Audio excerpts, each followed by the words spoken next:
पुराने ज़माने की बात है। एक बादशाह था जिसे शिकार का बहुत शौक़ था। उसके पास एक बहुत ही ख़ास बाज था। ये बाज बादशाह का सबसे वफ़ादार साथी था। बादशाह उसे हमेशा अपने कंधों पर बिठा कर रखता, यहाँ तक कि रात को सोते वक्त भी वो बादशाह के कमरे में ही रहता था।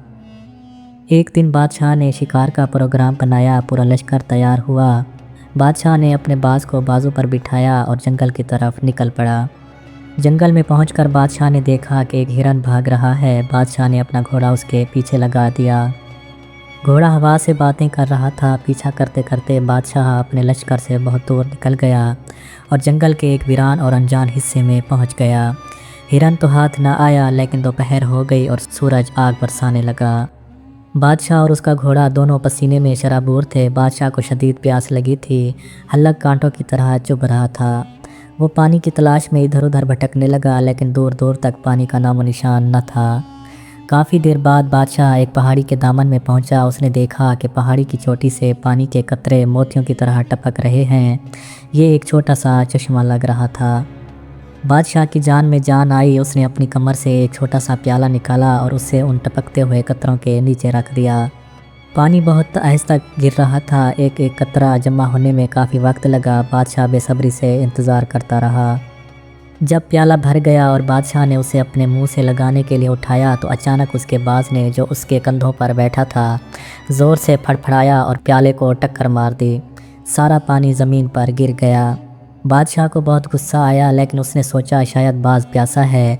उसने प्याला दोबारा कतरों के नीचे रखा। फिर से तवील इंतज़ार, कतरा कतरा करके प्याला भरा। बादशाह ने जैसे ही प्याला उठाया, बाज ने दोबारा झपटा मारा और पानी गिरा दिया।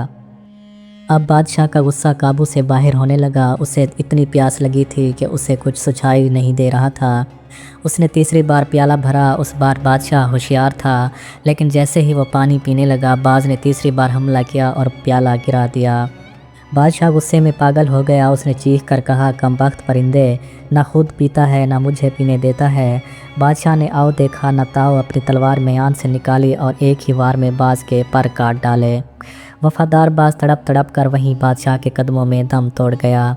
अब प्याला गिरकर दूर जा चुका था। बादशाह ने सोचा कि नीचे पानी जमा करना मुश्किल है, क्यों ना मैं पहाड़ी के ऊपर जाऊं जहां से पानी आ रहा है और वहीं से जी भर कर पीऊँ। बादशाह मुश्किल से पहाड़ी पर चढ़ा। जब वो उस मकाम पर पहुंचा जहां से पानी टपक रहा था, तो उसने जो मंजर देखा, उसके पैरों तले से ज़मीन निकल गई। वहाँ पानी का कोई चश्मा नहीं था, बल्कि वहाँ एक बड़ा खौफनाक जहरीला सांप मरा हुआ था। वो गल सड़ रहा था और सूरज की गर्मी से उसके मुंह से जहर टपक रहा था, जो पानी के साथ मिलकर नीचे गिर रहा था। बादशाह जिसे पानी समझ रहा था, वो दरअसल उस सांप का खालिस जहर और गंदा पानी था। बादशाह को फ़ौरन समझ आ गई कि उसका बाज उसे पानी पीने से क्यों रोक रहा था। वो परिंदा जानता था कि यह पानी मौत है। वो अपनी ज़बान में बादशाह को बचाने की कोशिश कर रहा था, लेकिन बादशाह उसे समझ ना सका। बादशाह वहीं घुटनों के बल गिर गया और धाड़े मार मार कर रोने लगा। ये मैंने क्या कर दिया? मैंने अपने ही मोहसिन, अपने जान बचाने वाले को अपने हाथों से कत्ल कर दिया। वो नीचे आया, अपने मुर्दा बाज को हाथों में उठाया, उसे चूमा और रोता हुआ वापस लश्कर की तरफ चल पड़ा। वो प्यास जो उसे मार रही थी, अब उसे याद भी नहीं रही थी। उसका दिल पछतावे की आग में जल रहा था। इस कहानी से हमें दो बहुत गहरे इसबाक मिलते हैं। गुस्सा अक्ल को खा जाता है। गुस्से की हालत में किया गया फ़ैसला हमेशा पछतावे का बायस बनता है। अगर बादशाह थोड़ा सब्र करता और सोचता, तो उसका वफ़ादार साथी ज़िंदा होता। दूसरा, ज़ाहिर और बातिन का फ़र्क। बाज़ औक़ात अल्लाह की तरफ से हमारे कामों में जो रुकावटें आती हैं, जैसे पानी का गिरना, हम उन्हें बुरा समझते हैं, लेकिन दर हकीकत वो हमारे किसी बड़े मुसीबत, जहर पीने से बचाने के लिए होती है।